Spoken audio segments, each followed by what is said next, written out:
일본 경제의 대전환과 한국 경제에 대한 시사점이라는 주제로 박종훈 우리금융경영연구 소장님께서 수고해 주시겠습니다.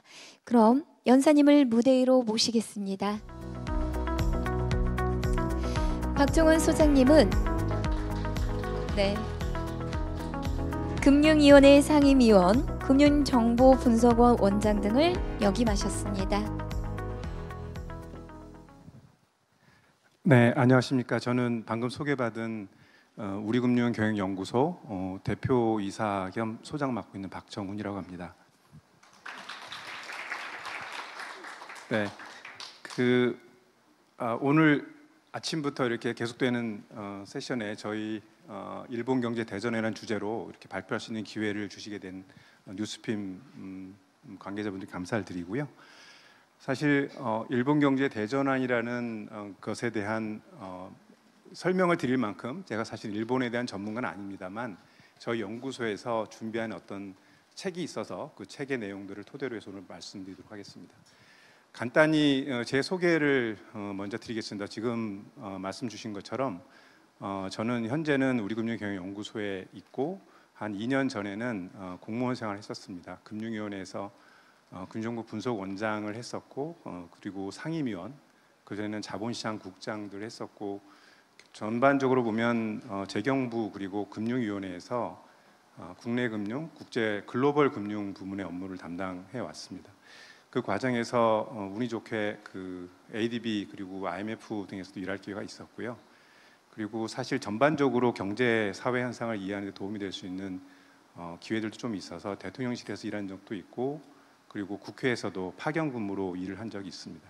사실 일본 경제 대전환이라는 어떤 그런 시각을 제가 가지게 됨에 있어서 그동안에 제가 경험해온 내용들이 많이 연결이 돼 있고 그런 측면에서의 시사점들이 사실은 많았던 것 같습니다.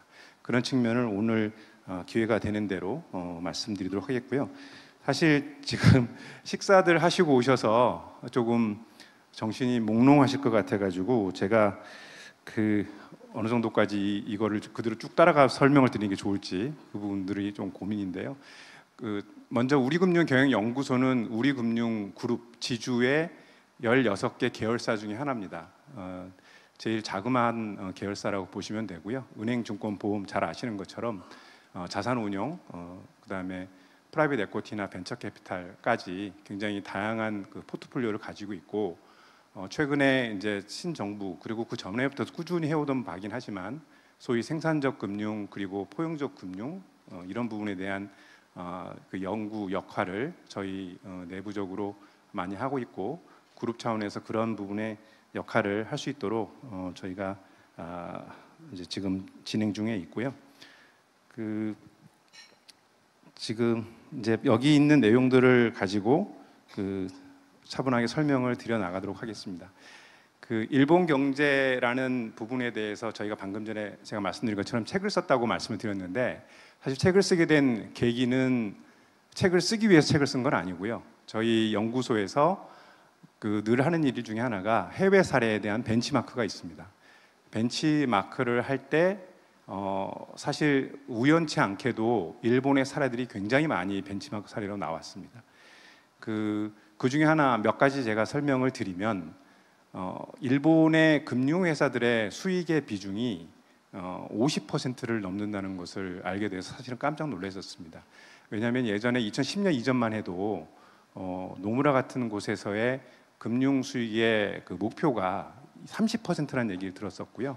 그런 면에서 일본의 3대 금융 그룹의 수익 비중이 해외 수익 비중이 50%를 넘는다는 것 자체는 굉장히 충격적으로 다가왔었고요.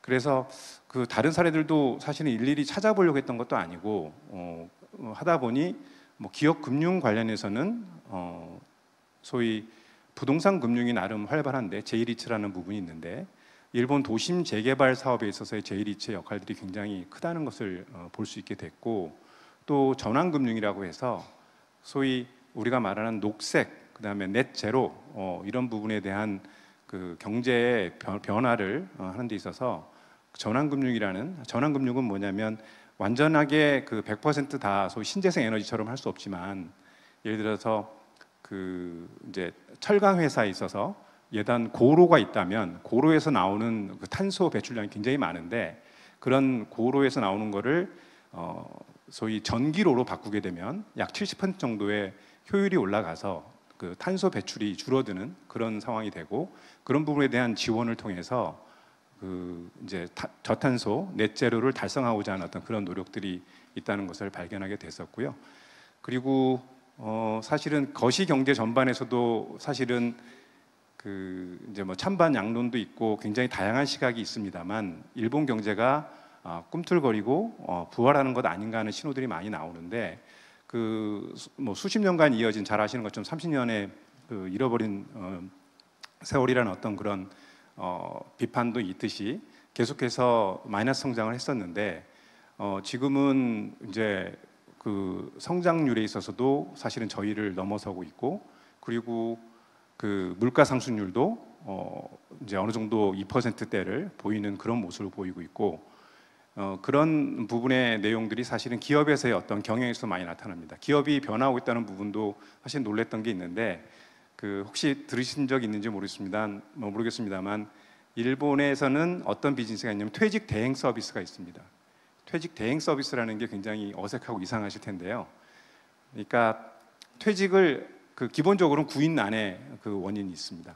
약간 75% 대학생이 졸업을 하면 약간 1.75라고 해서 75% 정도가 이제 이 수요가 더 많은 그런 상황인데 그러다 보니 이제 젊은 직원들에 대한 구인난이 올라가고 그래서 이 소위 회사를 그만둔다는 얘기가 하기가 굉장히 어려운 그런 상황이라고 합니다. 그래서 약 100여 곳 정도가 지금 성행을 하면서 퇴직 대행 서비스를 하고 있는데 한 20만 원 정도 저희 돈으로는 주는 경우도 있고 하다고 하고요. 그렇게 해서 퇴직 대행 서비스가 활발하게 된 이유는 그 어느 식당에서 종업원으로 일하던 젊은 친구가 나 회사를 그만둔다, 식당 그만두겠다고 하니까 그 주인인 셰프 하시는 분이 칼 들고 나와서 살인 미수로 문제가 된 적도 있고 그런 류의 일들이 반복이 되다 보니 퇴직 대행 서비스까지 등장하는 사례가 되고 있습니다. 그런 사례에서 본다면 저희가 유추할 수 있는 게 그만큼 구인난 그리고 기업의 어떤 활동들이 또 활발하다는 부분을 알 수 있게 되고 사실 저희로서는 어떻게 보면 부러운 일일 수도 있다는 생각이 듭니다. 그런 부분이 있고 또 사례로 말씀드릴 수 있는 부분이 있다면 그 기업 문화 관련해서도 저희 연구소에서는 보고 있고 저희 그룹 차원에서는 기업 문화, 윤리 문화를 변화시키려고 노력을 많이 하고 있는데 기업 문화 관련해서 굉장히 눈에 띄는 부분은 뭐가 있었냐면 그 응원 수당이라는 게 있습니다. 그러니까 우리는 당연히 이제 출산 휴가든지 아니면 육아 휴직을 가는 분들한테 그 페이버를 주는 혜택을 주는 어떤 제도들이 많이 있고 그런 부분에서는 많은 노력이 이루어지고 있습니다. 그런데 일본에서는 떠나는 사람 말고 남아서 일을 하는 사람들에 대해서 응원 수당을 주는 제도가 있더라고요. 굉장히 그 접근 방법론적인 차원에서 보면 굉장히 놀라운 일이었다고 생각을 하고요. 그러니까 1인당 한 100만 원 정도까지, 물론 무조건 100만 원 주는 게 아니고 조건에 따라서 다릅니다. 하지만 떠나는 사람이 조금은 마음 편하게 떠날 수 있고 남는 사람도 그 맡은 일을 하게 될 때 조금은 더 즐거운 마음으로 할 수 있는 그런 제도적인 부분을 할 수 있게 됐다는 생각이 들었고요. 그런 부분들 하나하나 지금 제가 말씀드린 부분들이 사실은 저희가 이 일본의 사례를 벤치마크하는 어떤 그 개별적인 사례로 개별적이고 파편적으로 하는 것보다는 좀 더 종합적이고 체계적으로 봐야 했다는 생각을 하게 됐고요. 그런 면에서 저희 연구소의 연구원들이 작년에 일본에 직접 가서 한 10명 정도가 직접 가서 그 미팅을 하고 그 미팅에서 저희가 문헌 연구를 통해서 궁금했던 사항들을 확인했던 사항들을 정리를 했고 정리한 내용이 사실은 저희 내부적으로 그리고 저희 그룹에서만 보기에는 조금 아깝다는 생각이 들고 공유가 되면 좋겠다는 생각에 책을 쓰게 됐고요. 저희 책에는 그래서 지금 말씀드리는 그 거시 경제 전반의 변화 내용 그리고 글로벌한 부분, 기업 문화에 관련된 부분, 그 다음에 기업 금융과 관련된 부분 이런 부분들이 상세하게 지금 나와 있습니다. 그래서 그런 부분들은 제가 지금부터 설명드리는 내용에 담겨 있기 때문에 그 내용을 중심으로 해서 말씀을 드리겠습니다. 제가 앞에 모두 말씀을 많이 드렸던 거는 졸리실까 봐 그런데 제가 말하면서 제 목소리를 들어보니까 좀 졸리실 것 같다는 생각도 또 들고 그렇습니다. 제가 좀 더 생생하게 해야 되는데 이 자리에서 이렇게 말씀드리는 게 너무 또 하게 되면 어떨까 싶습니다. 더군다나 지금 비디오 이렇게 직접 유튜브 생중계한다고 해서 제가 말씀드리는 게 더 이상 나가면 안 될 것 같은 생각에 지금 차분하게 하고 있다는 거 이해해 주시면 감사하겠습니다. 그러면 저희가 준비한 PPT를 가지고 말씀드리겠습니다. 사실 PPT 내용은 굉장히 깁니다. 근데 긴 내용을 사실 하나씩 설명 드린다는 것도 그만큼 의미가 있을지 잘 모르겠고 해서 제가 전반적인 큰 흐름의 내용들 위주로 설명드리는 것으로 하겠습니다. 목차를 보면 이 세 가지로 되어 있습니다. 꿈틀레는 일본 경제 전체 그리고 금융업의 부활에 관련된 내용입니다. 그 첫 번째 말씀드리는 부분에 있어서 결국에 일본은 디플레이션 위기를 지금 탈출하고 있다는 생각이 듭니다. 여기 잘 보이는 것처럼 일본의 그 버블 경제가 지난 30년간 이어져 왔었습니다만 저성장 저물가 저금리의 어떤 그런 위기에서 드디어 2023년 이후부터 디플레이션을 약간 탈출하는 그런 기대가 올라가는 상황이고요. 여기 이 수치를 이게 색깔이 환해서 잘 안 보이네요. 여기 이게 보이는 일본 GDP 디플레이터를 보시면 이제 굉장히 많이 물가 수준 변동률이 큰 폭의 플러스로 반전한 것을 볼 수가 있습니다. 그리고 주가, 임금, 물가, 주가, 집값 이런 부분들에서도 그 디플레이션 탈출기 징후가 뚜렷합니다. 그 소비자 물가 임금 상승률, 소비자 물가와 임금 상승률 모두 2%를 상회하는 것을 보이고 있고, 그리고 그 주가 지수도 뭐 어제도 최고점을 3대 지수 모두 최고점을 기록하는 만큼 굉장히 이 활발한 모습을 보이고 있습니다. 다음에 디플레이션 탈출하는 모습에서 이제 증권, 그 다음에 금융 이쪽에서도 사실은 주가가 실적이 굉장히 우상향하는 모습을 보이고 있고요. 그리고 그런데 이제 그러면 이런 어떤 그 경제 전체 부활의 동의는 무엇이냐? 기본적으로 저희가 한 5가지 정도로 생각을 해봤습니다. 첫 번째가 많이 보셨을 텐데 아베노믹스 세계의 화살이라는 겁니다.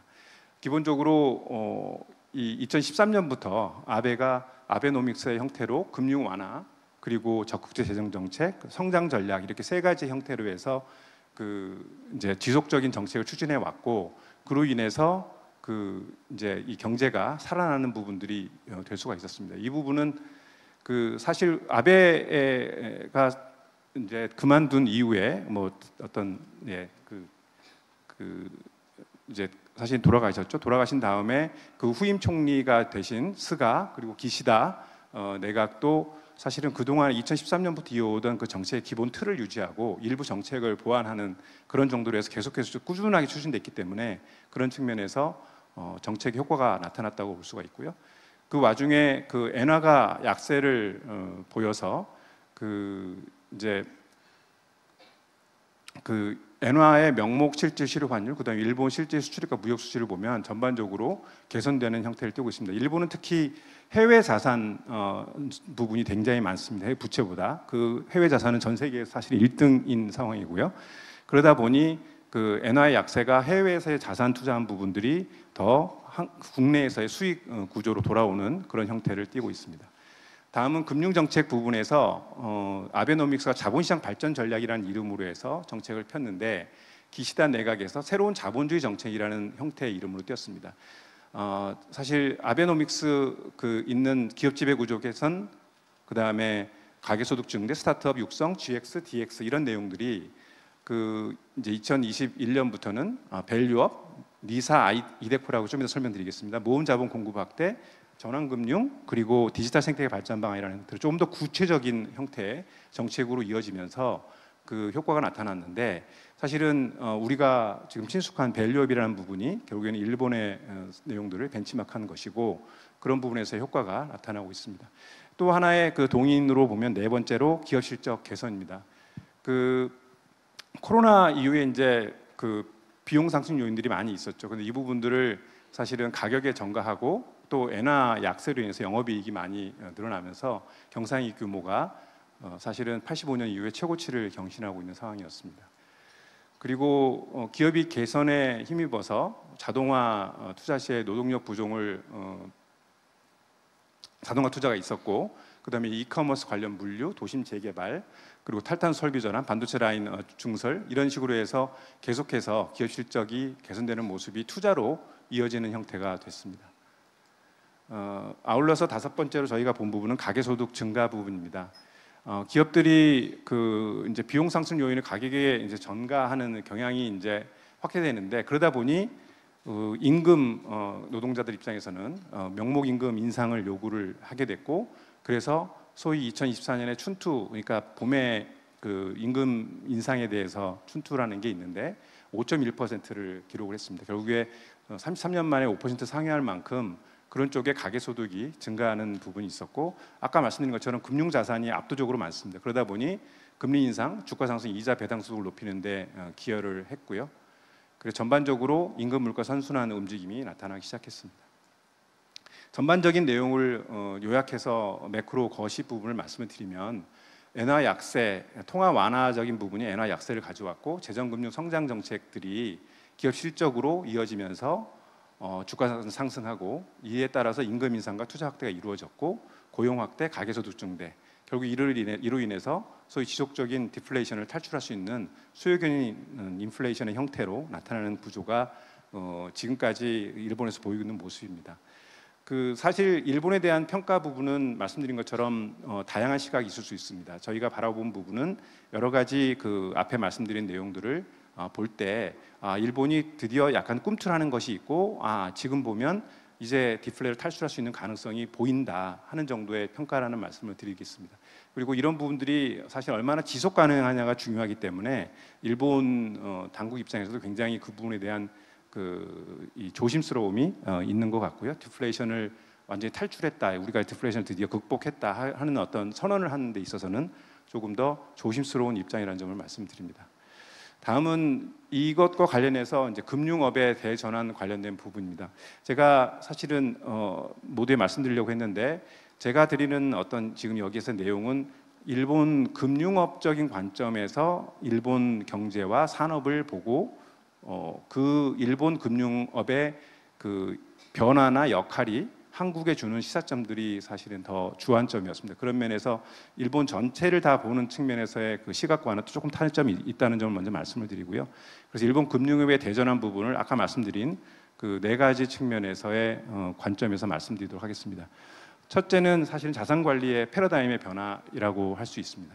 기본적으로 잘 아시는 것처럼 저출산 고령화라는 기본 틀에 사실은 일본은 굉장히 오랫동안 노출돼 왔고, 그 영향이 사실은 경제 사회 전반적으로 그 활력을 떨어뜨리는 부분이 됐었죠. 그런데 수명이 연장되고 고령화되다 보니 자산의 세대 간 이전 필요성이 증대하고, 또 개인적으로는 생애 전반에 걸친 자산 관리가 필요한 상황이 됐습니다. 그런데 이제 이런 부분에 대해서 고령화 대응을 위해서 정부와 그리고 금융회사가 그거에 맞는 결국엔 노력을 많이 했고요. 정부에서는 이제 매년 금융행정 방침을 발표하는데, 그 방침 내에 몇 가지 그 해에서의 최고 그 이제 기본 방향을 수립해서 발표를 하는데, 여기에는 생애 주기에 따른 2018년에 발표된 내용을 보면 생애 주기에 따른 상품 서비스 이제 제공이라든지, 그리고 고객 그 상황에 맞는 서비스를 만들어내고, 또 자산 승계 구조, 사업 승계 관련 서비스를 개발한다든지, 또 투자자 보호 대책 마련까지 하는 부분인데, 전반적으로 보시면 현역기에는 20대부터 50대까지는 자산 형성, 그리고 60대 이후에 고령기에 대해서는 웰 리빙 해가지고 우리 있는 것처럼 주택담보대출이라든지 세렌리스백, 요양, 의료금융을 강화하는 부분이 돼 있었고, 고령 후기, 그다음에 70대 이후에는 상속 증여 신탁, 가업 승계 부분에 대한 부분들까지 이어지는 서비스 라인업을 구축을 했습니다. 이제 우리도 ISA 잘 아시죠? 인디비주얼 세이빙스 어카운트, 개인적으로 개인 저축 계좌가 있는데, 일본도 저희와 같은 틀에서의 니폰 ISA라고 해서 저축 계좌가 있습니다. 이 부분에 대해서는 금융소득을 비과세하는 거, 전체적인 큰 틀은 비슷한데, 여기는 조금 더 최근 들어서 그 규제를 더 완화하고 혜택을 많이 늘리는 형태가 됐습니다. 이렇게 혜택을 늘리는 가장 근저에는 사실은 저출산 고령화라는 이 대응에 있어서 정부의 대응에 한계가 있다는 점을 사실은 정부가 많이 인지를 했기 때문입니다. 잘 아시는 것처럼 일본의 이제 부채 비율은 국가 GDP 대비 250%가 넘는 상황이고요. 정부에서 더 이상 자금을 쏟아부어서 개인들의 노후를 대비할 수 있는 상황이 아니기 때문에 그런 면에서 개인들이 가게가 스스로 미래를 대비하는 어떤 그런 내용이 필요했던 것이고, 그런 면에서 이런 혜택을 주는 것이 사실은 정부에서 다른 목적을 한다기보다는 스스로 준비하게 한다는 측면이 강했고, 그런 면에서 좀 더 파격적인 이 혜택을 주는 제도를 만들었을 수 있었던 겁니다. 단지 저희하고 차이점은 또 뭐가 있냐면, 일본이 초고령 사회를 전입한 건 사실 2007년입니다. 2007년이고 지금 2025년인데 저희는 작년 12월에 초고령 사회로 들어섰다고 해서 17년의 차이가 있습니다. 17년의 그 차이만큼 과연 이쪽에서의 어떤 정책적 대응이 빨랐느냐, 그 부분에 대해서는 조금 생각해 볼 부분이 있습니다만, 어찌됐건 지금 현재 상태로 본다면 굉장히 이 노력이 많고 그 노력의 효과가 나타나는 것을 볼 수가 있습니다. 두 번째는 이데코라고 해서 개인형 확정 기여 연금입니다. Individual Defined Contribution 해서 펜션 플랜인데, 우리도 있는 IRP와 같은 그런 형태의 연금 상품입니다. 굳이 이름을 이데코라고 썼던 이유는 뭐냐면, 여기에 보면 실적 배당 형이 몇 퍼센트냐면 지금 여기 보이는 것처럼 2003년에 61%가 됩니다.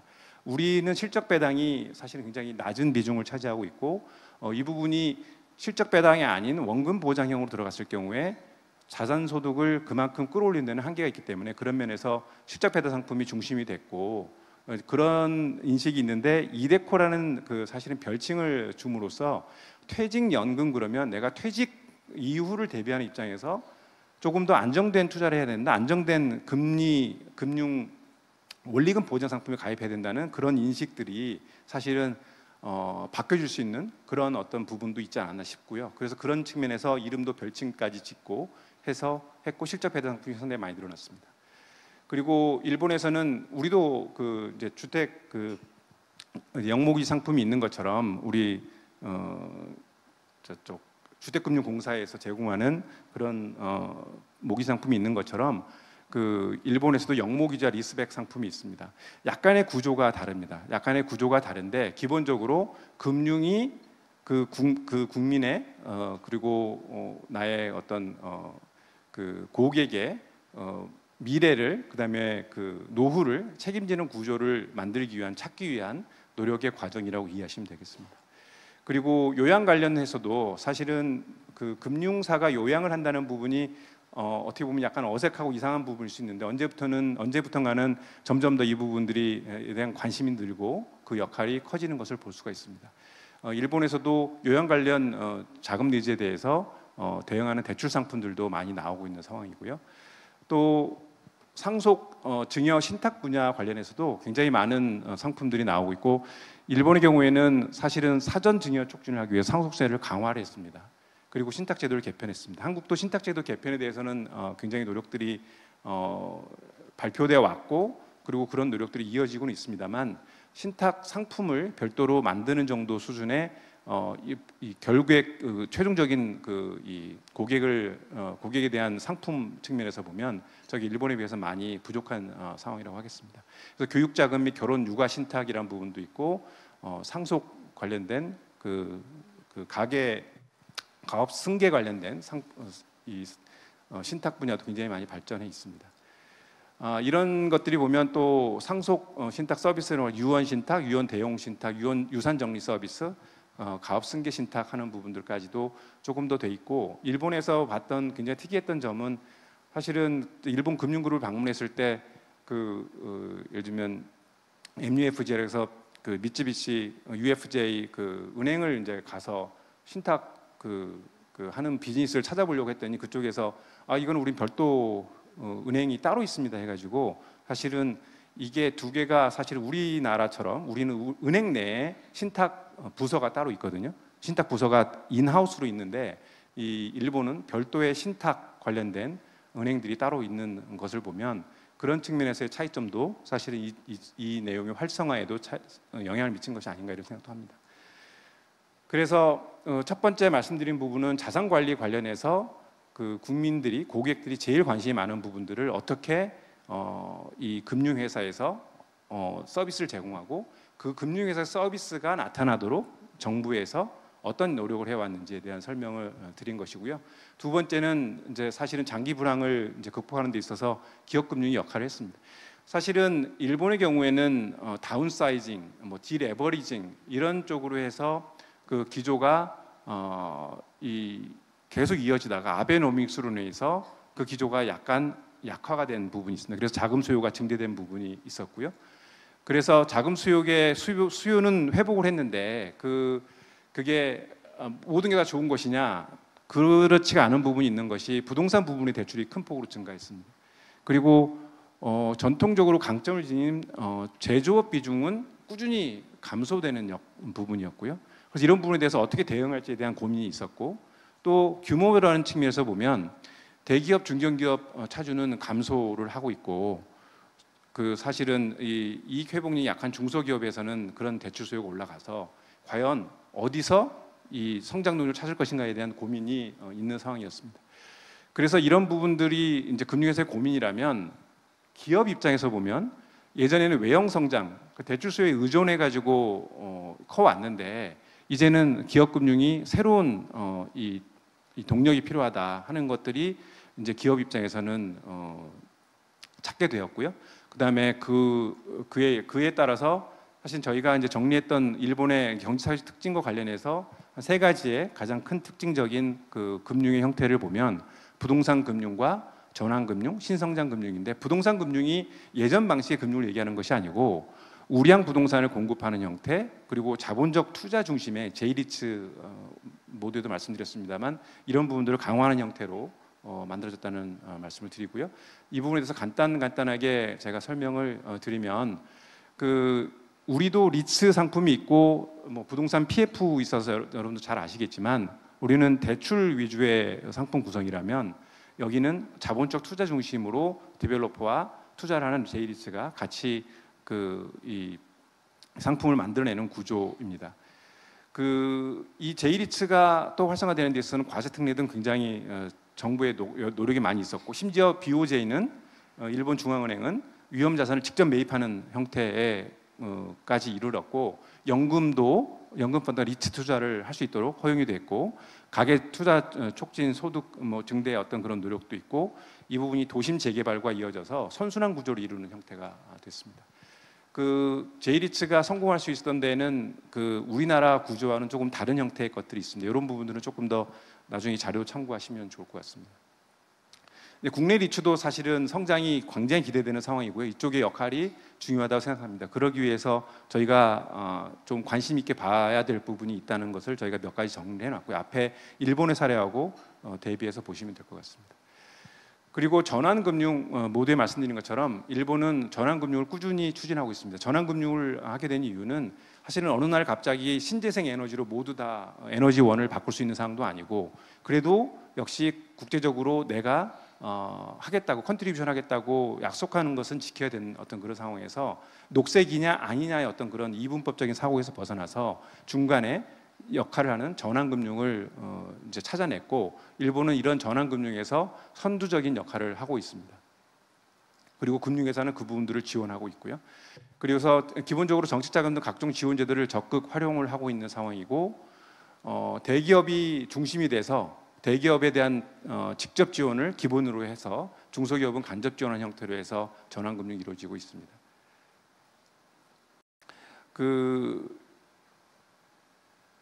그리고 이 부분을 이루어지는 데 있어서는 이제 국내외 전환금융 스탠다드를 준용해서 나름대로의 인프라를 계속 확충을 하고 있고요. 여기 보시는 것처럼 일본은 국내에서의 어떤 전환금융 기회뿐만 아니고 동남아시아에서의 기회도 모색을 하고 있습니다. 소위 아시아 GX 컨소시엄이라고 해서 일본 정부기관 그리고 국제기구, 민간금융회사 등이 참여하는 어떤 컨소시엄을 만들었고, 사실은 이 컨소시엄을 논의할 때 저도 MUFJ에 있는 어떤 담당하는 임원을 만났던 적이 있는데, 굉장히 적극적으로 그런 글로벌한 리더십을 갖는 데서 노력을 했다는 것을 볼 수가 있었습니다. 근데 아직 국내에서는 그 논의가 초기입니다만 전환금융 확대가 상당히 기대되는 상황이고 이 부분을 위해서는 뭐 우리 정부 그다음에 금융계에서도 함께 노력할 부분이라 생각을 합니다. 그리고 다음에는 신성장 금융입니다. 사실은 일본 이 상황을 보면 이 앞에 말씀드린 것처럼 이제 신성장 금융을 통해서 새롭게 이 새로운 이 수요를 금융의 수요를 찾아 나가야 되는 상황이 있었고 그 부분에서의 어쩔 수 없이 신성장을 찾는 노력이 지금 진행이 되고 있는 것이고요. 규모별 산업별 특성을 이제 반영해서 나름대로의 맞춤형 서비스를 찾고 있고 그래서 VC 투자액도 굉장히 증가하고 있는 상황입니다. 그리고 그 네트워킹 활성화라든지 이런 부분들을 통해서 생태계 구축을 노력을 하고 있는데 특히 여기서 강조하고 싶은 부분은 은행과 대기업과 스타트업이 연계되는 형태의 이 생태계 조성의 노력이 이어진다는 점입니다. 최근에 우리가 생산적 금융 부분을 많이 얘기하고 있는데 그런 부분에 있어서 그 스타트업 혼자 그리고 대기업과의 어떤 관계만을 가지고서는 하는데 그 확장성의 한계가 있다는 부분을 은행과 대기업 스타트업 또 은행 말고 다른 금융회사와 대기업 스타트업이 함께 연계해서 하게 되면 좋다는 생각을 하게 됩니다. 우리나라에서도 신성금융이 빠르게 성장을 하고 있고 그 속도가 앞으로 더 빨라질 것으로 기대하고 있습니다. 그래서 지금은 저희가 보면 전통적인 대출 중심의 기업금융에서 이제 부동산금융, 전환금융, 신성금융 포함해서 새로운 형태의 금융이 나타나야 될 상황이라고 보고요. 그리고 이제 세 번째 그 변화의 그 부분은 사실은 글로벌 수익 관련된 부분입니다. 일본 금융의 가장 큰 특징은 앞서 말씀드린 것처럼 저출산 고령화로 인한 저금리 저성장 기조가 30여 년간 진행이 되면서 국내 수익은 사실은 지난 17년간을 비교해 봤을 때 11%가 감소를 했 반면에 해외 수익은 5.1배가 급증을 했습니다. 그만큼 이 일본의 이 금융그룹의 수익은 해외 수익 비중이 수익이 끌고 가고 있는 상태가 됐고요. 그만한 노력들이 사실은 단계별로 이루어졌고 최근에는 동남아에서는 리테일을 하고 있고 미국 이런 데서는 CIB에 집중하는 형태로서 나타나고 있고 비은행, 핀텍 투자도 확대되는 상황입니다. 그래서 이 투트랙과 관련된 부분들은 말씀을 드렸고 그 함께 은행, 비은행 이제 동반 지출을 위해서 다양한 형태의 그 노력들이 있고 지역 헤드쿼터 운영이라든지 CVC를 통한 디지털 금융 투자라든지 또 현지 금융사에 대한 지분 투자 이런 부분들이 이어지고 있고요. 여기 보시면 은행과 증권을 중심으로 해서 선진국의 CIB 비즈니스를 공략을 하고 있습니다. 굉장히 과감하고 그리고 규모도 큽니다. 굉장히 저희 나라하고는 많이 비교가 되어 있는 부분이어서 부럽기도 하고 안타깝기도 한 부분이 있습니다. 또 소비자 금융 관련해서는 동남아 시장을 공략을 하고 있는데 그 부분에서 나름대로 성과가 나타나고 있는 상황이고요. 또 그 형태를 보면 현지 금융에서 대한 전략적 지분 투자가 20년 이전에는 이제 20% 이내에 소수 지분 투자를 했었고 그런데 2020년 이후에는 주로 전략적 지분 투자가 핀테크나 금융 투자업에 그런 부분들 비은행 투자에 집중되고 있는 상황입니다. 그리고 CVC를 통해서 글로벌 디지털 금융 관련된 사업을 최근에는 더 확장을 하고 있고요. 또 이런 부분들을 총괄적으로 담당할 헤드쿼터를 이제 각 지역마다 두고 그 지역에서 총괄적인 역할을 함으로써 신속한 의사결정이 이루어지는 구조가 되어 있습니다. 국내 상황을 비교해 보면 사실은 일본 금융그룹과 차이가 많이 있습니다. 저희 나름대로의 별도의 방식을 택해야 된다고 생각하는데 그 이유는 사실은 규모가 작습니다. 거의 5배, 10배 차이가 납니다. 글로벌 사업 트랙 레코드도 부족합니다. 더군다나 우리는 기축통화국이 아닙니다. 일본은 기축통화국입니다. 그래서 일본 금융그룹과 같은 형태의 세계 사업 추진이 쉽지 않은 상황입니다. 그러면 어떻게 할 거냐, 안 할 것이냐? 그렇지는 않다고 생각을 하고요. 저희는 저희가 가진 강점이 있다고 생각합니다. 급변하는 디지털 환경 하에서 업권이 아닌 은행, 증권, 보험이 아닌 송금, 결제, 그다음에 인증, 개별적인 서비스의 형태가 언번들링된 형태로 해서 사업이 가능할 것이라고 생각을 하고 그런 시도들이 사실은 시작이 됐다고 생각합니다.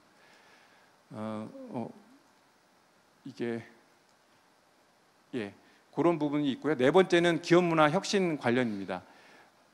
구인난과 글로벌화가 사실은 기업 문화가 변화하는 가장 큰 동인이고요. 어떻게 생각하면 일본이 우리보다 기업 문화가 나은가에 대해서는 이상하다 그렇게 생각하실 분들이 있는데 그 구조에 근본적인 변화가 있는 것이 아까 말씀드린 것처럼 75% 대학생 졸업생의 75%가 부족한 상황이고요. 그리고 글로벌하게 일을 하다 보니 일하는 방식이 유연한 내부 통제 문화적인 접근이 이루어지고 있는 상황입니다. MUFG는 전문성을 고려한 이제 고령자 중심으로 근로 조건을 개선하고 있고요. 여기도 말한 것처럼 시니어 엑스퍼트라든지 시니어 FA 이런 제도가 있고요. 미주호는 여성 활약 기본 방침인 4R, 그래서 이 체제에서 여성을 키우고 이 관계를 형성하는 그런 과제도 실천하고 있고, SMBC는 또 성과주의 인사 전략을 실행할 다양한 제도를 추진 중에 있습니다. 그리고 MUFG는 MUFG 웨이라고 해서 글로벌 수준의 윤리 문화를 구축하기 위한 체계를 지금 진행하고 있고요. 단지 이런 기업 문화 관련된 부분은 갑자기 될 문제는 아니기 때문에 장기적으로 점진적인 접근을 하고 있고, 서로 성과주의 윤리 문화, 업무 유연화 이런 노동시장 다양성 부분이 연계되고 가장 효율적인 방식으로 설계될 수 있도록 노력을 하고 있다는 점, 그리고 기업 가치 향상을 목표로 해서 이런 노력들이 진행되고 있다는 말씀을 드립니다. 한국에 주는 시사점 부분은 사실은 같이 고민해야 될 이슈라고 생각합니다. 우리 경제가 사실은 가장 기본적인 틀에서 저출산 고령화라는 틀에 저희가 가진 부분이 일본과 사실은 다르지 않고 일본보다 속도가 빠릅니다. 저희는 출산율이 2000년을 기점으로 해서 일본을 하회합니다. 일본은 최근에 1.27, 23년에 우리는 0.7이었다. 올해 작년 말에 0.75 이 정도까지 올라간다고 하는데, 과연 그런 상황에서 얼마나 이 부분들이 우리가 사회의 역동성을 올릴 수 있는지 하는 부분을 볼 수가 있고, 그렇다면 앞으로 어떻게 우리가 이걸 대응해야 되는지 정말 진지한 고민이 필요한 상황이라고 생각합니다. 그래서 65세 이상의 노동시장 참여율이 한국은 굉장히 높게 나타나고 있는데, 이런 부분들이 사실은 이 공적연금이 얼마나 준비되어 있느냐 하는 부분도 있고, 그런 측면에서의 금융의 역할이 굉장히 중요한 상황이라고 생각합니다. 그리고 여기 인구 오너스라고 해서 사실은 생산인구 감소, 부양인구 증가로 인해서 성장의 부정적 영향 부분이 한국이 일본보다 더 큰 것으로 평가되는데, 이거는 우리가 속도가 워낙에 빨라서 그렇습니다. 그리고 민간 부채에 있어서도 저희가 사실은 굉장히 저희가 높은 상황이죠. 잘 아시는 것처럼. 그리고 그런 부분들이 조금 어려운 부분은 있지만, 그래도 항상 저희는 최악에 대한 대비가 어느 정도 돼 있기 때문에, 그런 면에서 보면 일본의 버블 시기에 비교해서 건전성 규제 수준이나 이런 부분들은 상대적으로 좋아서 상대적으로는 금융 불균형은 크지 않은 것으로 평가는 하고 있습니다.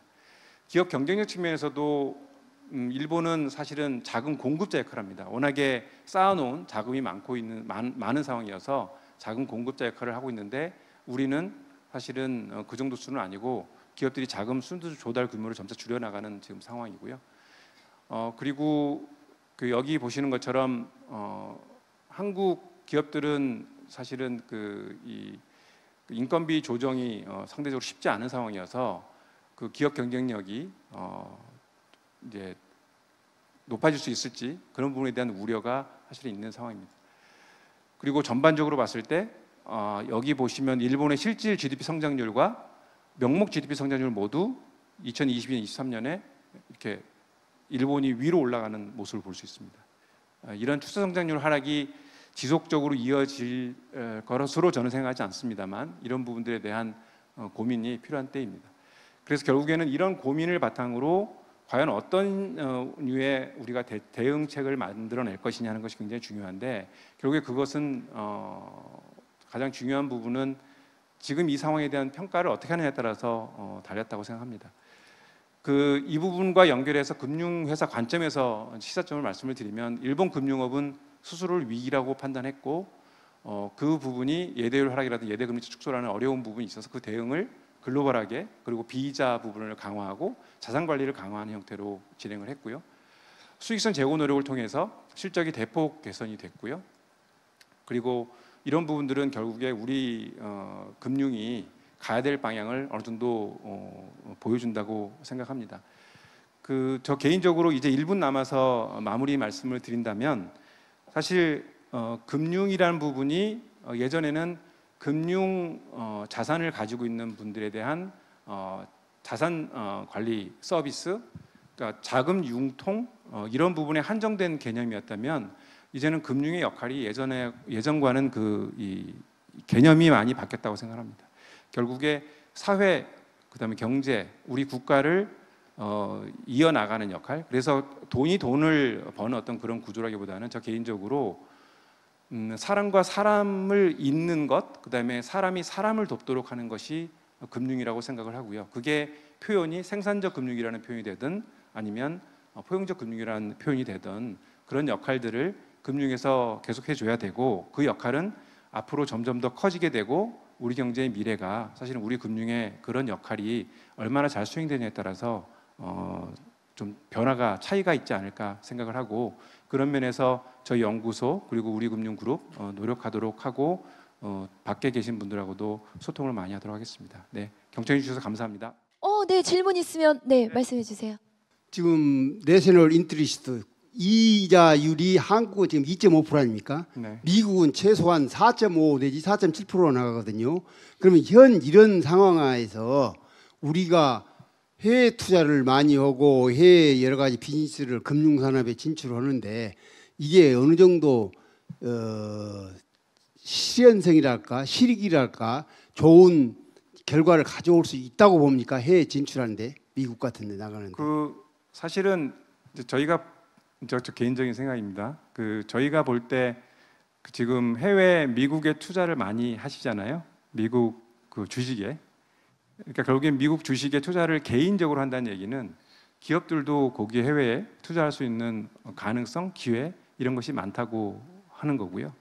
저희가 최근에 환율이 많이 올라갔습니다만 이제 올라간 것이 어느 정도 이제 어떻게 보면 뉴노멀처럼 1,390원 내외를 당연하게 생각하는 부분이 있는 것 같습니다만, 그만큼 미국에 대한 투자, 미국에 대한 어떤 기업에 대한 수요 이런 부분들이 더 커지는 것 같고 그쪽에 훨씬 더 기회가 많은 상황이 되고 있는 것 같은데, 사실은 한국은 좀 다른 부분이 있는 것 같습니다. 한국은 저는 개인적으로 전 세계에서 한국이 제일 훌륭한 나라라고 생각하는 사람입니다. 그 이유는 뭐냐면 제가 국제기구 아까도 말씀드렸습니다만 국제기구에서 한국을 최고의 이 모범생으로 평가합니다. 진짜 어려운 개도국의 상황에서 지금의 단계까지 올라서고 비단 K-팝이나 K-엔터테인먼트 이런 쪽뿐만이 아니고 사실은 우리가 자랑스러워할 굉장히 많은 우리의 그동안에 쌓아온 업적들이 있습니다. 근데 그 업적에 대해서 우리 스스로에 대해서 사실은 약간은 폄하하는 부분이 있는 것 같고요.